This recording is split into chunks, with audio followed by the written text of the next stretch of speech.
Welcome, everyone. This is a different format for me. So I want to turn to the people behind, want to turn and look at the people online. So forgive us as we work through doing one of our first hybrid events. Welcome. We're glad you're all here. We know we pulled this event together pretty quickly, but we are really honored to have a conversation today with Emerson Sykes. My name is Kimberly Flowers. For those I haven't met, I'm the executive director of the Goldfarb Center for Public Affairs. Many of you know that our theme this year for the Goldfarb Center is free speech, which means a lot of different things to a lot of people. And we have been diving into this topic in a lot of different ways. We had Nadine Strossen here last week to talk about broadly free speech issues, but more specifically, a lot around hate speech. We have a faculty-led conversation happening next Tuesday evening, talking about does free speech give us better science? We also have an event in early December looking at free speech, the crackdown on free speech in Hong Kong. So for those coming in, feel free, grab food, sit down. We're going to be taking questions for Emerson, both online and in person. I have some great co-moderators with me today. That's all I'm going to say for right now. I'll make a few other couple of points. Gabriel's going to introduce Emerson, but I will say that we want today's conversation to be about free speech and free speech protections on campuses. Emerson has done a lot on protest rights. He's done a lot with Black student activists. We know there's a lot that's been happening on campus. We welcome any and all questions. Emerson was not here to give specific legal advice, of course, for any specific cases or what's happened at Colby, but we want this to be an open, welcome conversation for all. Gabriel, I'm going to turn it over to you. Gabriel is a member of our Goldfarb Student Executive Board. Gabriel, thanks for coming here today. Over to you. Hi all. My name is Gabriel Rivas Orellana, and my pronouns are he, they. I am a part of the class of 2023, and I am a Latin American Studies major and Latin American Studies and Spanish double major. First, I would like to start by saying thank you to the Goldfarb Center for Public Affairs for helping us make this event possible. Being that this year's Goldfarb Center theme is freedom of speech, we have collectively decided to address the campus protests that have been happening at our campus and around the United States. All over the nation, there have been campus protests regarding living conditions and unfair conditions that Black and Brown students have faced at college campuses and in society. Though this topic is relevant to our campus, there are going to be questions that Emerson cannot answer due to attorney conflict. I believe that now more than ever, we as students and as human beings have a responsibility to speak up and ask for more from the institutions that promise to be our safe space and home for 4 years. Our voices have power and our existence is valuable. Emerson is no stranger to using his voice to bring attention to Black and Brown lives. He is a senior staff attorney at the ACLU'S Speech, Privacy, and Technology Project, where he focuses on First Amendment free speech protections on a local, national, and international level. Prior to this role, he was a legal advisor for the International Center for Nonprofit Law, where he provided technical legal assistance to civil society leaders, activists, educational professionals, and community organizers to support the international right to freedom of expression, association, and assembly in Africa. From 2012 to 2013, he worked as an assistant general counsel to the New York City Council, where he worked to increase transparency for council members, discretionary spending, and contributed to the council's front of the court brief against the NYPD stop and frisk program. Emerson holds a JD from the New York University School of Law and a Master's of Public Affairs from the Princeton School of International Affairs. Emerson, thank you for joining us today. Could you please talk to us more about your work at the ACLU and how did your interest in freedom of expression come about? Thank you. Sure. Thanks very much, Gabriel, for the introduction, and thanks for the invitation. And bon appetit to everybody who's actually getting a free lunch out of the deal. I'm jealous, but I'll have to eat afterwards, I guess. So my current job, I'm the senior staff attorney at the ACLU National Office. I'm a First Amendment litigator, and I work on what's called our Speech, Privacy, and Technology project. So I can tell you maybe a little bit first about my job at the ACLU, and then I'll say sort of a bit about how I sort of got there. But maybe raise hands if you've heard of the ACLU. I'm assuming this is a self-selecting group.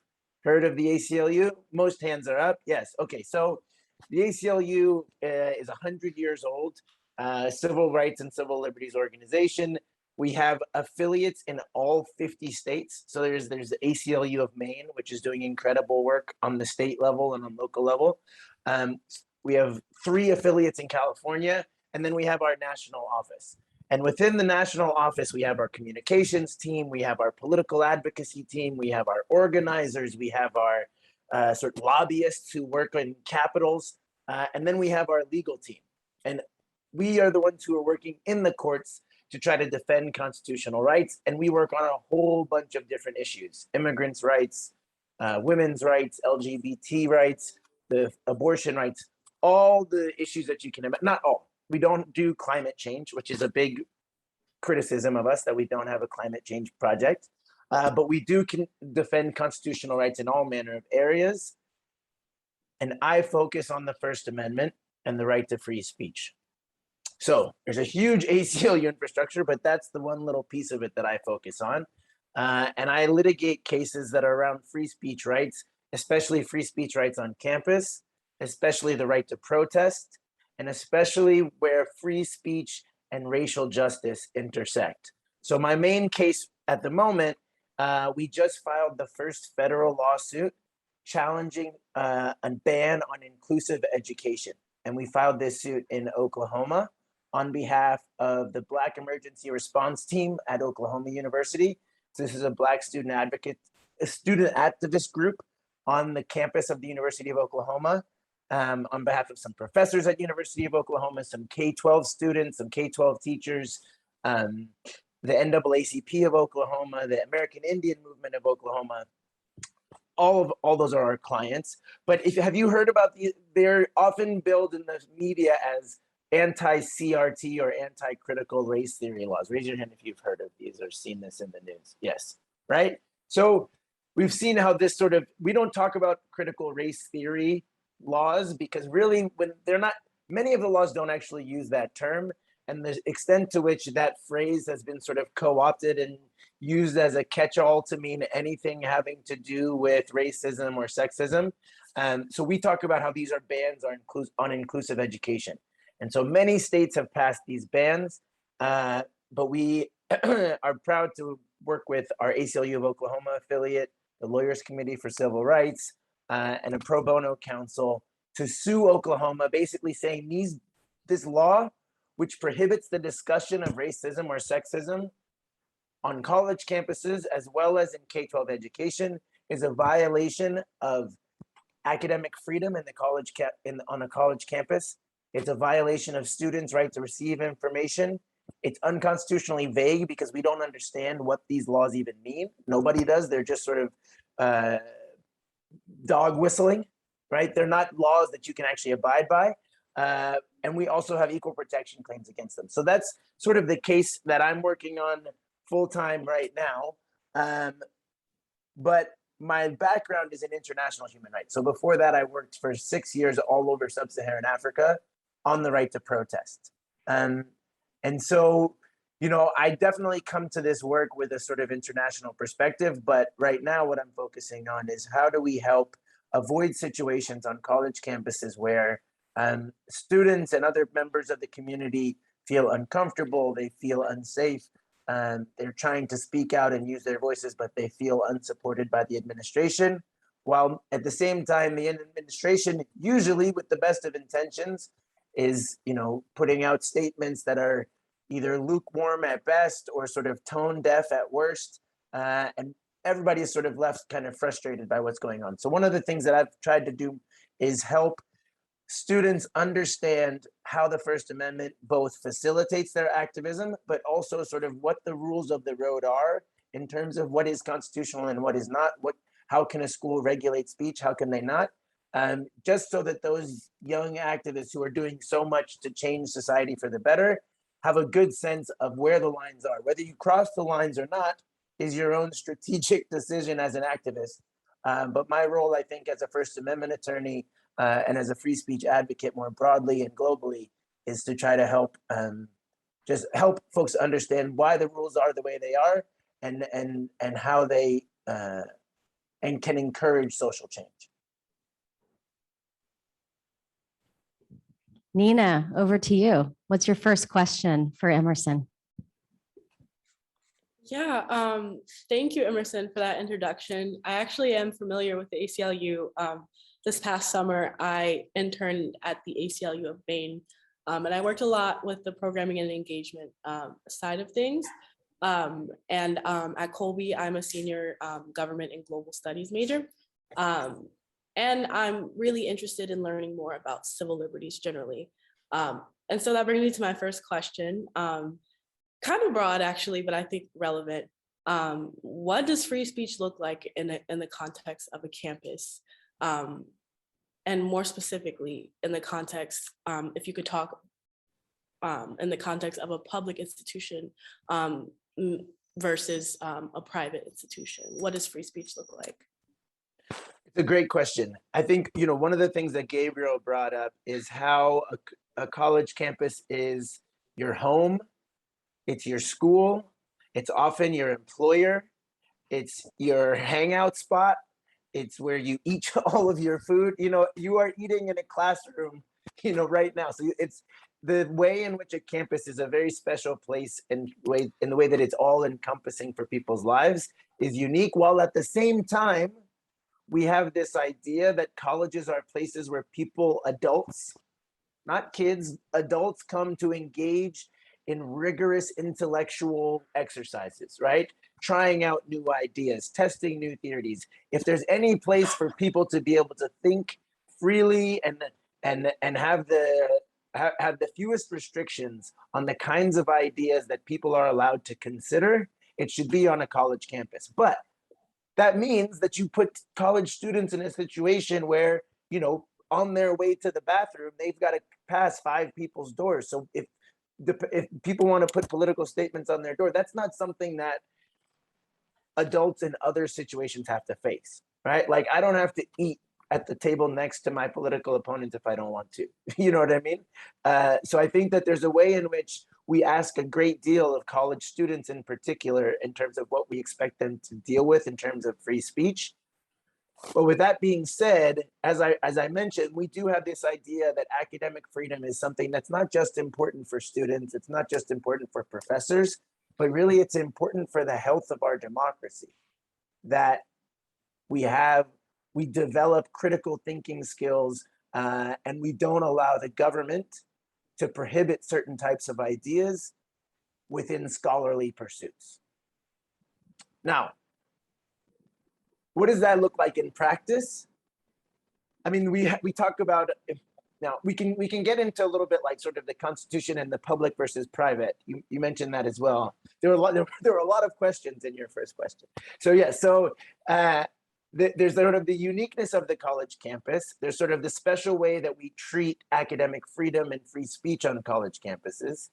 But then in terms of what the First Amendment actually protects, so does anyone know what the first word of the First Amendment is? Any guesses? Shout out a guess. There's no bad answers. First word. Shout it out. I think it's Congress. Congress. Great. Oh, Any others? Congress? You're I have right. a different. That Congress shall not make any law. Then it goes on to the other things. You've done well.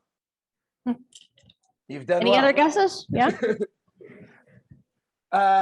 You're right. So it's Congress shall make no law. Now, in international human rights, like the freedom of expression is protected under the International Covenant on Civil and Political Rights, and it says everyone shall have the freedom of speech, right? But you're right. The first word of the First Amendment is Congress, which really means government more broadly. Congress shall make no law prohibiting or infringing on freedom of religion, freedom of speech, freedom of the press, freedom of assembly, and the right to petition the government, right? So the First Amendment really is about restricting the government's authority to decide what is okay to think and say, right? It's not actually about giving anyone the right to free speech. It's about saying the government cannot infringe on these rights. And so, in as much as the First Amendment really is only targeted at governments restricting private speech, a private institution is not subject to the First Amendment. So Colby College, you can't sue Colby College for infringing your First Amendment rights because Colby College is not the government. And the First Amendment is about government censorship of private speech. Now, that being said, it still is a university which has its own values regarding free speech, right? Like most private universities, I haven't looked at the Colby College free speech statement, but essentially every private college also has a statement that says like, you know, we respect free speech at least as much as the First Amendment, basically.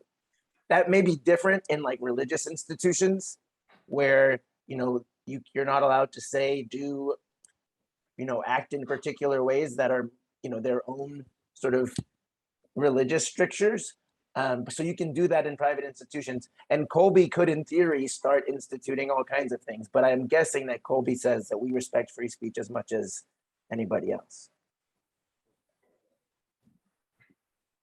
I don't think I got to all the parts of your question, but I don't want to keep talking on and on and on. No, thank you for that, Emerson. I think that's a great way to like jumpstart the conversation. And I'd love to hear other people's thoughts if anyone else has any other questions. Sure, we can turn right to the audience or and then if not, we can turn next to Gabriel, but let me turn to the audience first. Sherry and I will be the mic runners today. Anyone have a question you want to ask Emerson right now? It's okay if not. We'll get more comfortable as we get going. I have lots of questions myself. Gabriel, let's turn to you. What's a question that you have next?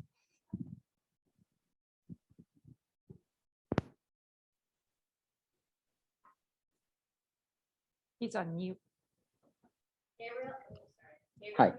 I think my next question was more along the lines of like your international work and how do you like what parallels do you see between, I guess, the people's struggle in the United States on college campuses, and I guess the parallels how you see it with your work in Africa and how college students in Africa are actively trying to fight against their freedom of like expression from being prohibited. It's a great question. I think, you know, that when I first started working with campuses and student activists, it was at the University of Pretoria in South Africa. And so it's this really interesting situation, and it kind of, you know, is, you know, reminiscent of a situation in Maine, kind of, because so at the University of Pretoria, it had historically been a very, very, very white part of South Africa, not unlike our beloved state of Maine. But the Pretoria, despite that long history, now houses at their law school a program on African human rights. And it welcomes students from all over the continent, from North, East, West Africa, all over the continent, come to the University of Pretoria, and they learn about human rights work, right? And then they go off to their countries and they are the heads of environmental organizations, LGBT rights organizations, anti-corruption transparency organizations. They run for political office. They become these really phenomenal leaders and activists all over the continent. And they're so strong, they work so tightly together that they're referred to as the mafia. Everyone knows them as the Pretoria Mafia because they are such an incredibly strong network. And working with those students and then seeing what they went on to do was really interesting, because in international human rights, you know, there's a fundamental critique that it's sort of neo-colonial. It's inherently neo-colonial, right? The international human rights treaties were mostly signed when large parts of Africa and Asia were still colonies, right? They didn't sign on until later. These were drafted by colonial powers. And there's a way in which sort of human rights work 1.0 was kind of very much based on a white savior's model, where it's like, I'm going to go to these places and I'm going to save you because I'm from America, I'm from the West, and I know best. Then there's sort of 2.0, which is more about sort of teaching people to fish. It's about capacity building. It's about, building sustainable and responsive structures that can be resilient and all these sorts of things. But at the end of the day, you still have the money flowing from the north to the south, and you still have to report to the Swedish government to say what you did with your $5,000 grant, right? It's still hugely problematic. So there's all these ways in which the whole international human rights mechanisms are deeply flawed and like inherently white supremacist and northern. At the same time, working with these student activists from all over Africa, there was no doubt in my mind that the genuineness of what they were fighting for was right.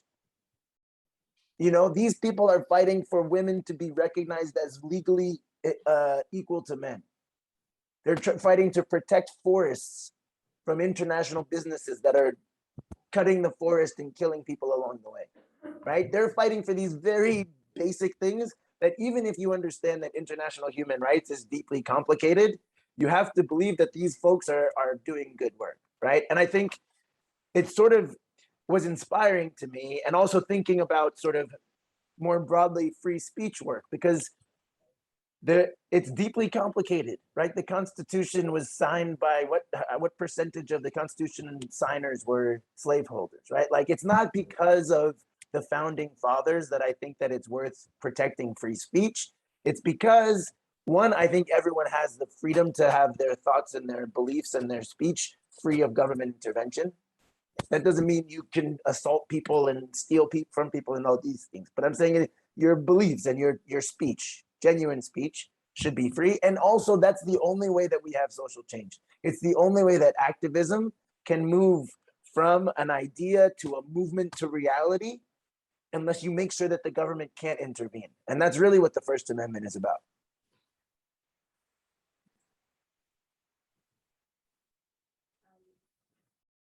Can you hear me? There we go. Nina, do you mind if I jump in with a question? And then we'll turn back to you. Thanks. I have a question, Emerson, about free speech zones on campuses. What does that mean? What does that look like? Do you agree with it? Does it work? They are not a thing. Free speech zones are not a thing under the Constitution. Actually, I have a blog post on the ACLU website that's literally called "Free Speech Zones Are Not a Thing." So there's I'll describe it. So basically, look, the right to free speech. Sometimes we talk about like public spaces, right? Are treated differently from private spaces, but especially on a public university, the idea that you can then sort of say, no, protest can happen. You have First Amendment rights within this 6x6 area that's way out of the way, but the central plaza must be free of any sort of political statements. We don't think that that's how the First Amendment works. Now, as this is a situation where Colby couldn't be sued on First Amendment grounds for establishing free speech zones, but we still think they're a terrible idea. Let me tell you a quick story about one case that we had about free speech zones. So again, legal cases are not the most important thing when we talk about free speech and racial justice, but I'm a lawyer, so that's like my value added, is I can tell you about litigation that happened. So in Arkansas State had a policy about establishing free speech zones. And so they basically said, there are these designated zones around campus, most of them far out of the way, like near the engineering quad or whatever. And you had to get pre-approval to use the free speech zone. And if you wanted to set up a table, you needed to go to a special zone and get double like advanced pre-approval just to set up a table.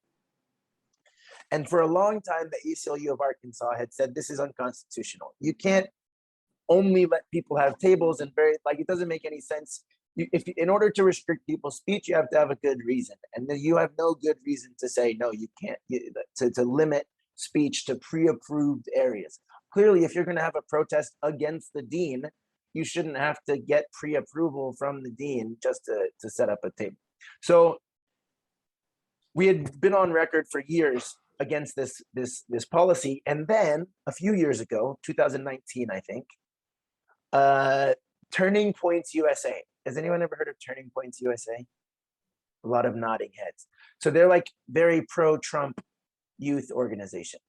And they wanted to set up a chapter on campus. and they got in trouble because they set up a table that was not within a pre-approved free speech zone. So this really, I know we're getting recorded, but I'll go ahead and say really abhorrent legal organization, the Alliance Defending Freedom. They are anti-abortion, anti-immigration, anti-affirmative action, anti-everything that we believe in. But they basically said once Turning Point USA was not allowed to table at Arkansas State, they took up the case and they reached out to the ACLU and said, hey, do you want to get involved in our defense of Turning Points USA against this unconstitutional law or unconstitutional policy on campus? And you might there's been some coverage of sort of the ACLU's decision making on how we decide to take a case or not take a case. And one thing is, if you represent a client individually, then your obligation is to do everything you possibly can for that client to get the best outcome. Your client is not the Constitution or the public. No, your client is that individual, right? And so the ACLU, we sometimes say our client is the Constitution. That's not really always true, but we try to sort of, our role is to be a check on government power primarily. Democrats, Republicans, whatever, be a check on government authority, right? And sometimes we're the only folks who are speaking up. We're not a racial justice organization only. We're not a women's rights organization only. We sort of cover all of these different things. So there's times when the NAACP are not going to join us in saying that so-and-so's free speech rights have been violated. But we think it's our particular role as the ACLU to hold the line on the principle and make sure that we don't allow government to overstep its authority just because we happen to agree with them in that particular instance. So what we decided to do in this case at Arkansas State was we have no interest in supporting Turning Points USA. And we have no interest in promoting further the ideas that they are trying to transmit. But at the same time, we have been against this policy for a long time. So it'd be a little dishonest or sort of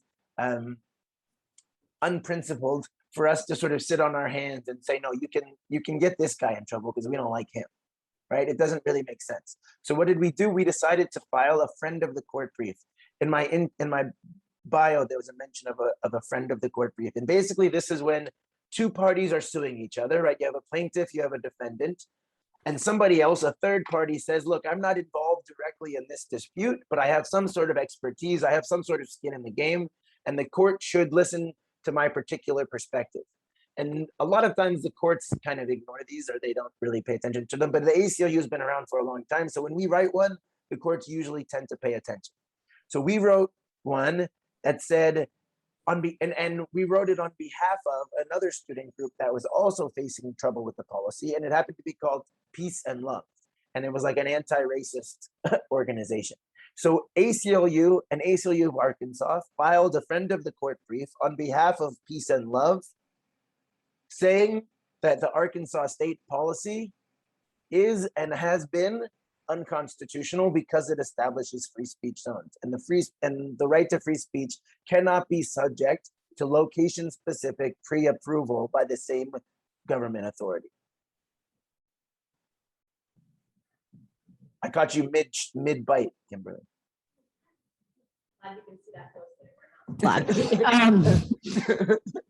Nina, you got a next question, and then we'll turn back to the audience so you guys have more questions. But Nina, you want to go? I'll try to say more provocative things to make somebody ask a question in the classroom.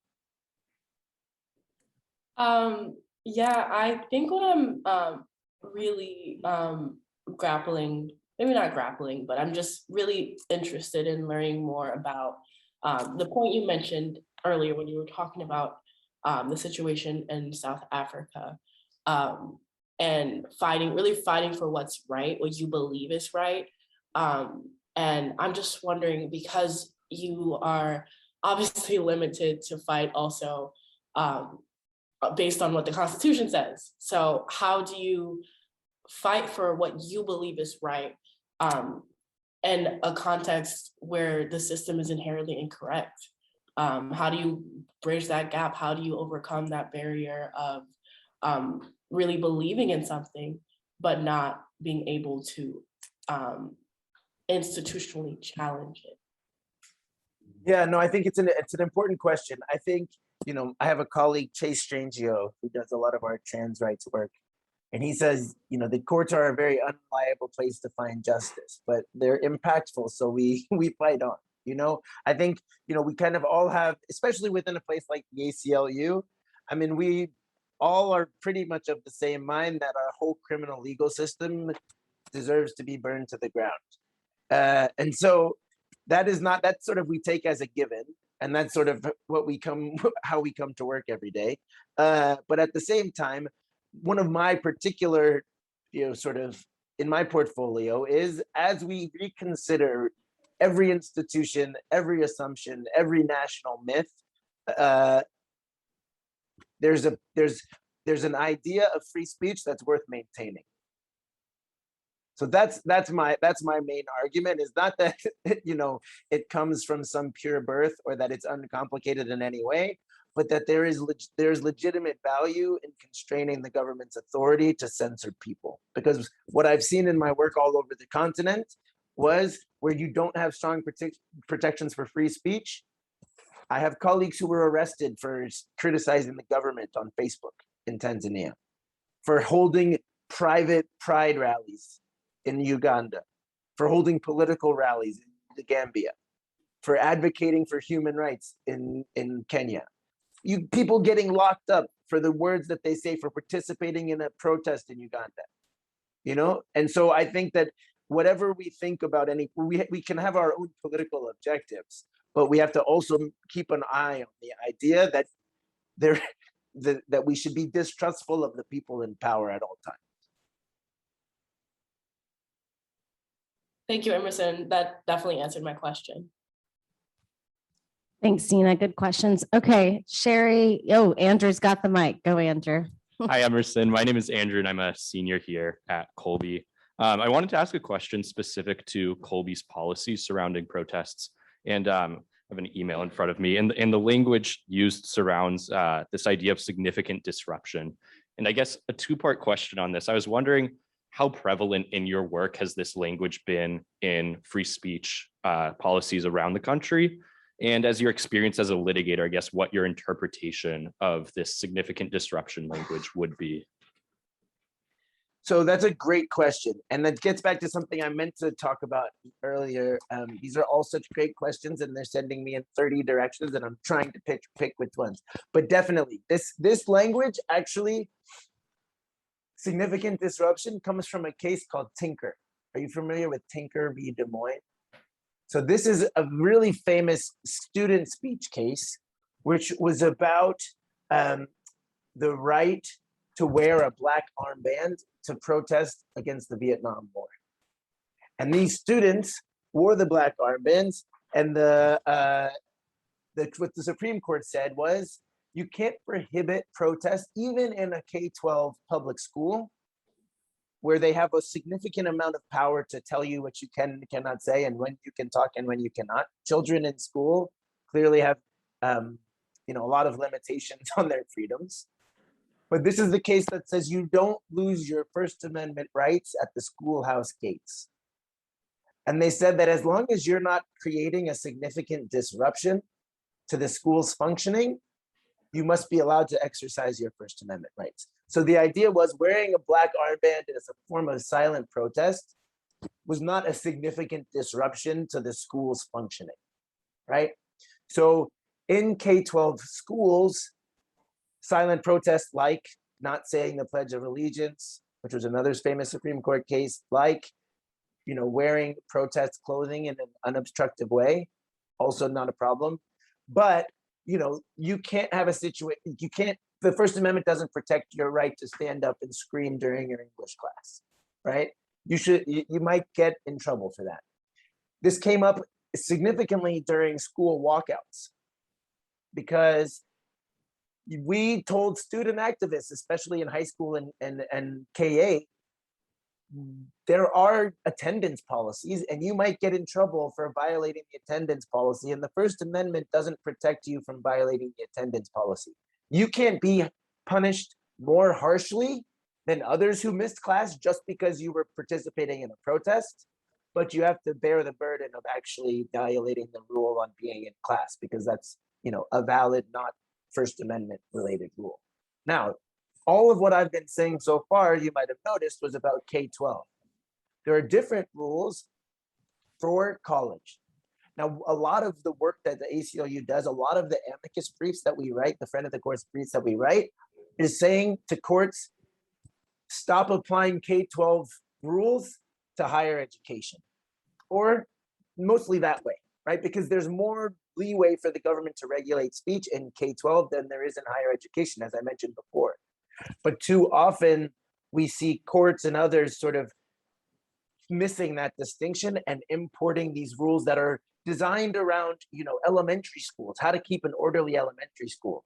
That's a very different set of interests than how, adults interact in a public in a college or university setting. So the significant disruption, I don't know what the rest of that paragraph is about or sort of applies to. So I wouldn't say anything particularly about the policy and whether it's constitutional or not. But I mean, as I said, Colby's not subject to the First Amendment, but that particular language is extremely important in the First Amendment, but primarily in as much as it's the rule that applies to K-12 speech. And just a fast forward, the ACLU, I wasn't on this case, but my colleagues, like my office mate, was on this case called Mahanoy. Have you heard of this case that was at the Supreme Court recently? It's also known as the fuck cheer case.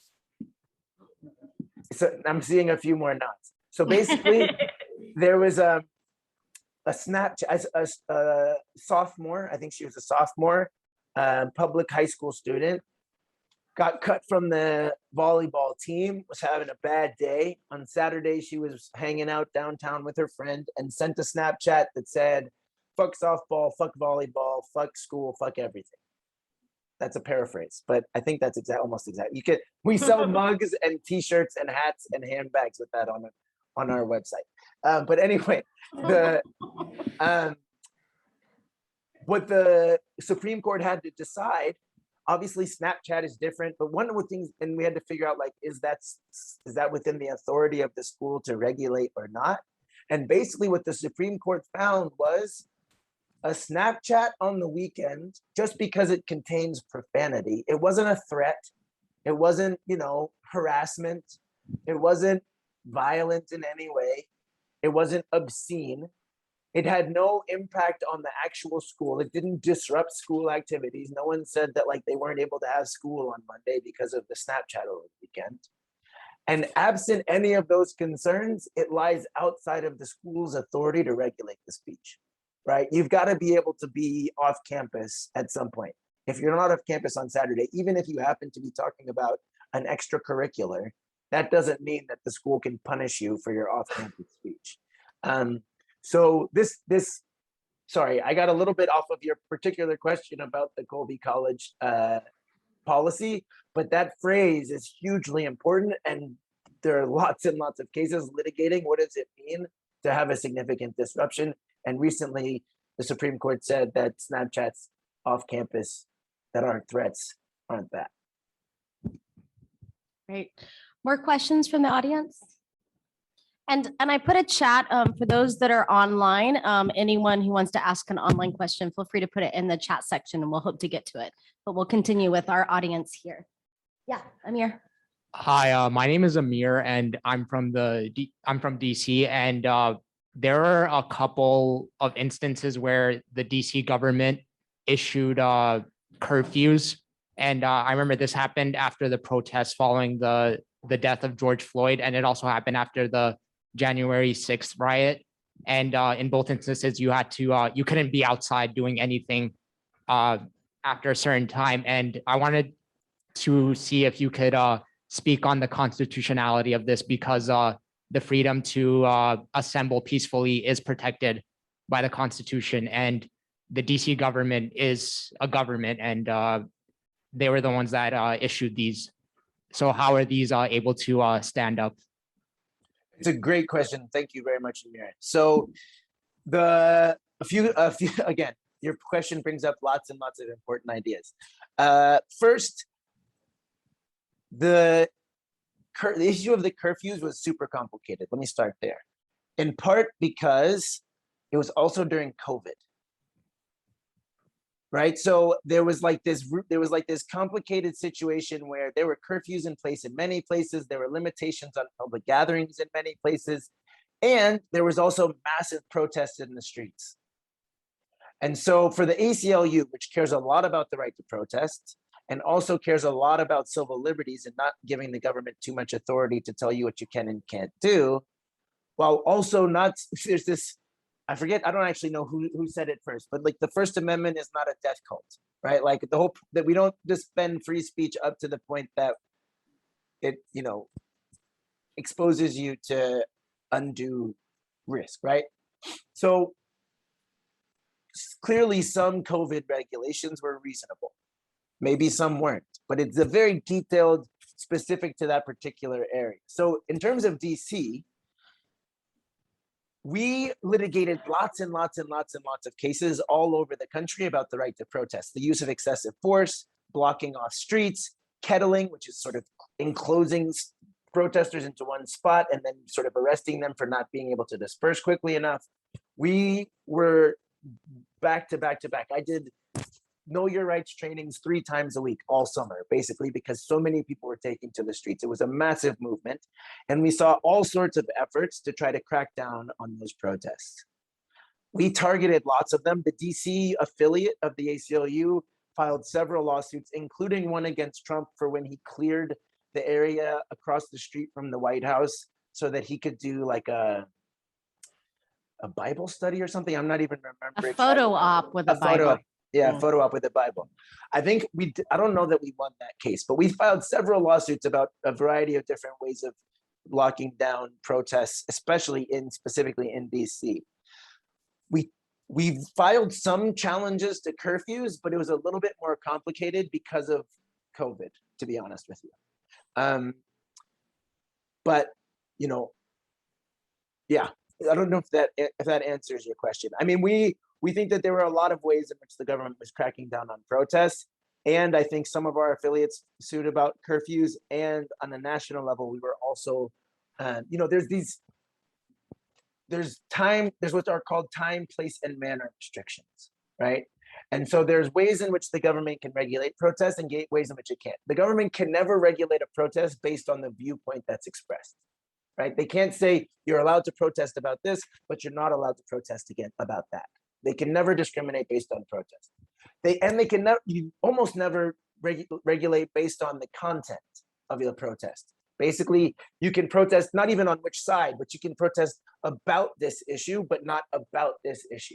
If they want to do that, they've got to have a very good reason. And usually it's because you're in a specific location, they can limit it. There's what's called limited public fora. Like if you're at a city council meeting, they can tell you that you have to stay on task. They can't tell you that you can't advocate for a particular position, but they can say that you've got to stay on the subject that they're covering. That's a limited public forum.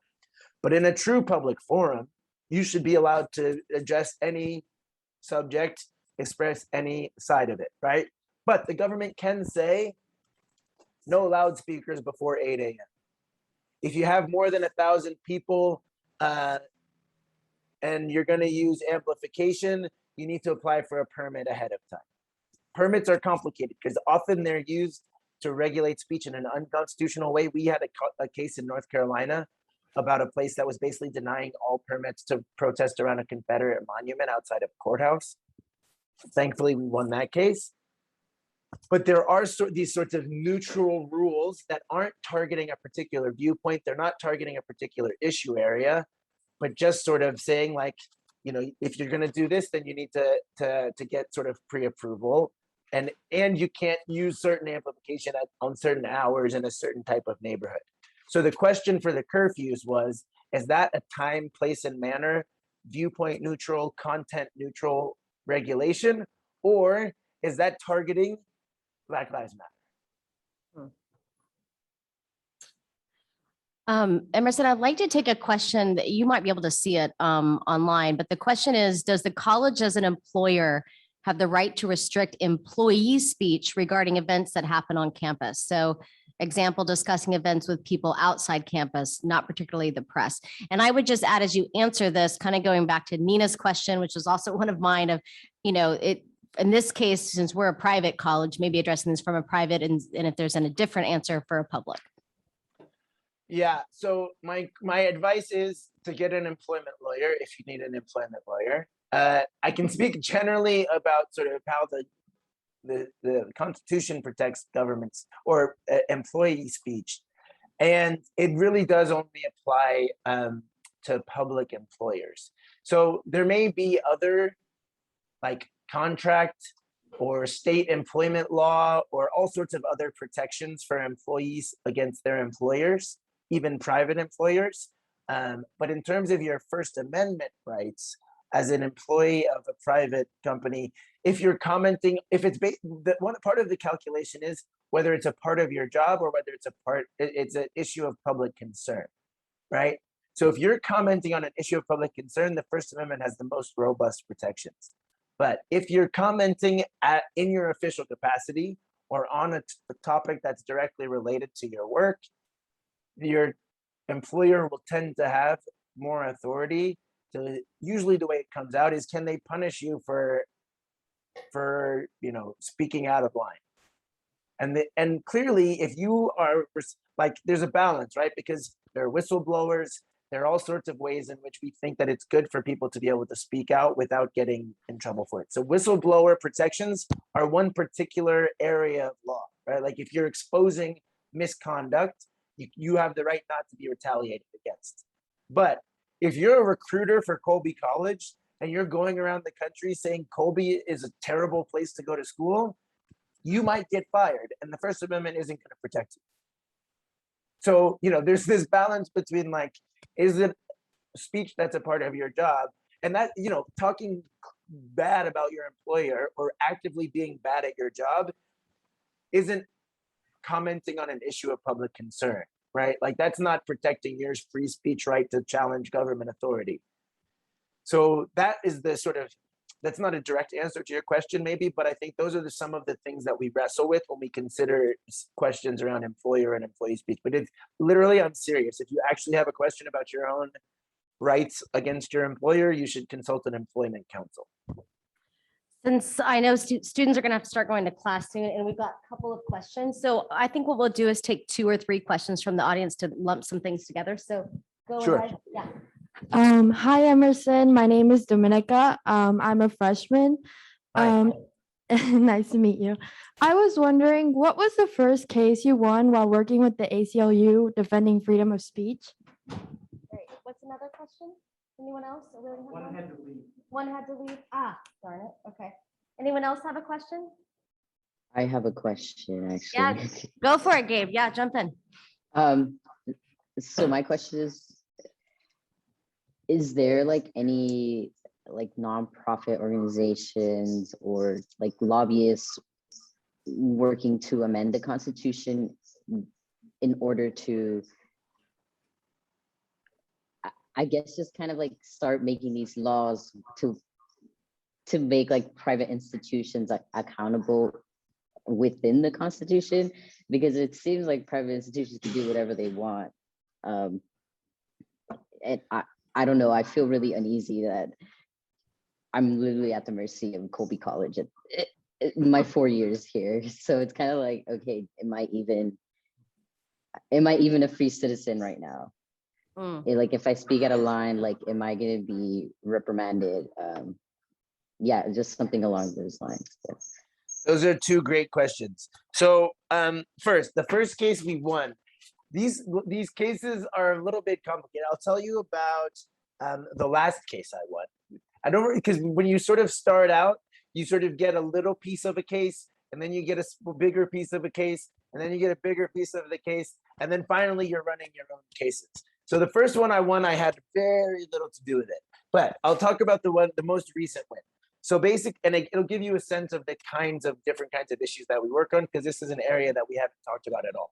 So we recently, over the spring, won a case preliminarily in Tennessee, where they were trying to require businesses to post a sign. It was like an anti-trans bathroom sign law, where they were requiring businesses and other institutions to post warning signs in like red and white yellow letters or something like that, huge warning signs outside of their bathrooms saying this institution allows anyone to use any bathroom regardless of their biological sex. Basically, they said, if you don't verify someone's biological sex before they use your bathroom, you have to post a warning sign saying that you let anybody do whatever they want. So the target of this bill basically was trans inclusive spaces, and it was trying to sort of scare people, confuse people and scare people. So we said that this was unconstitutional compelled speech. If the government is going to force you to post a sign, it has to be factual and non-controversial, right? If this is a fire hazard, you can be forced to post something that says this is a fire hazard. You know what I mean? If this is your address, you can be forced to make visible your address. That's factual and non-controversial. But talking about biological sex is a highly politicized and highly contextual term. And here it's used as a dog whistle, and it's meant to create confusion. And it actually confuses things more than it clarifies anything. So it can't be seen as factual and uncontroversial. And thankfully, we got a federal judge in Tennessee to say this law is unconstitutional on its face and cannot be enforced. So we stopped that one in its tracks, working with our LGBT team. So really proud of that win. Then the second question is, does anybody want private institutions to be subject to the First Amendment? And you were talking about being subject to Colby's whim, which is real. As I mentioned, being on a campus is a very unique experience in terms of your relationship to the institution for your housing, your food, your knowledge, your shelter, everything.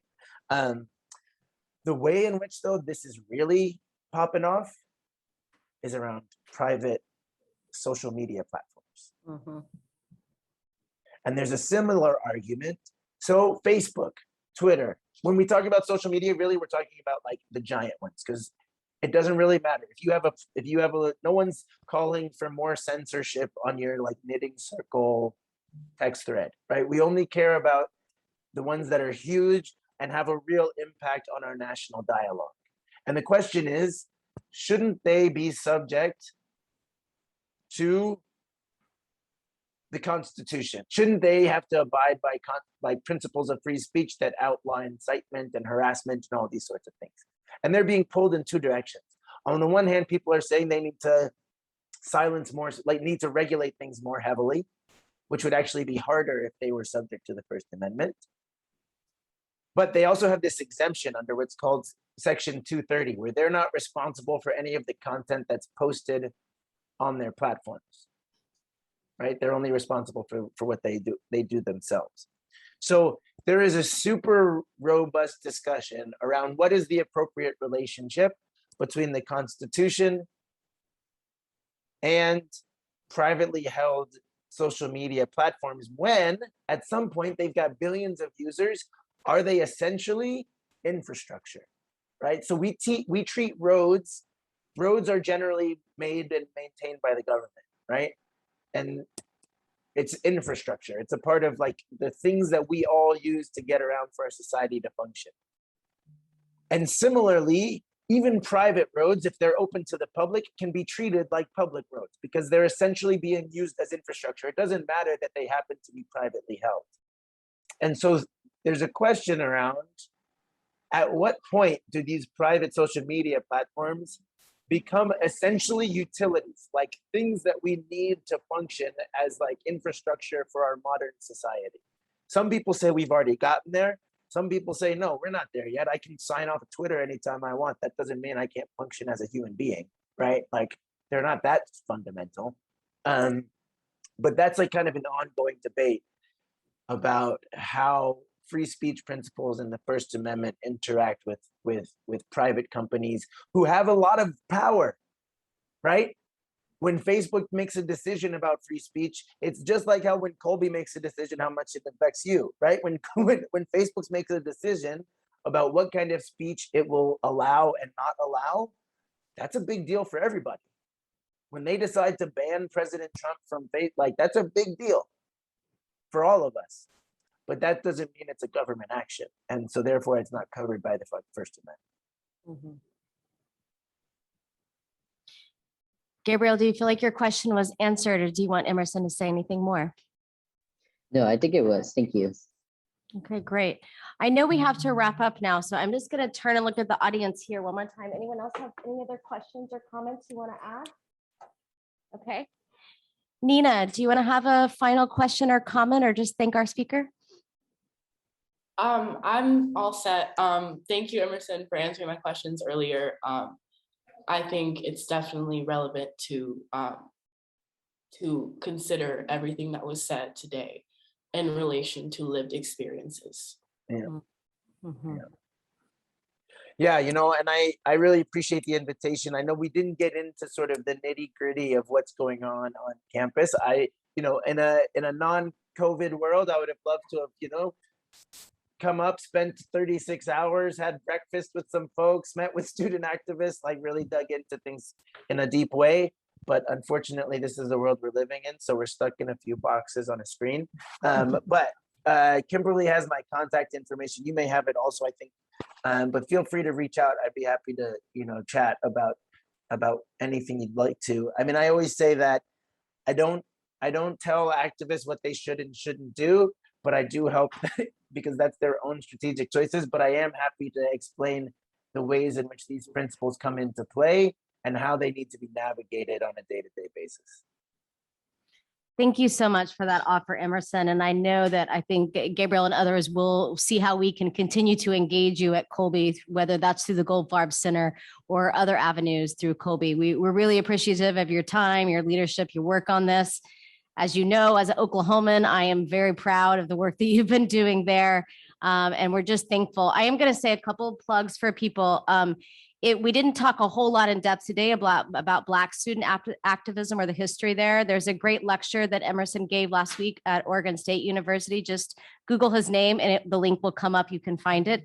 We'll also put on our website a link to some of the free speech on campus, the website and the resources that ACLU has, which I think is really helpful. We welcome your feedback for any students and faculty and staff watching or participating today on how this went. Emerson, thank you so much, and we will stay in touch. Everyone else, take care. Thank you. Thank you.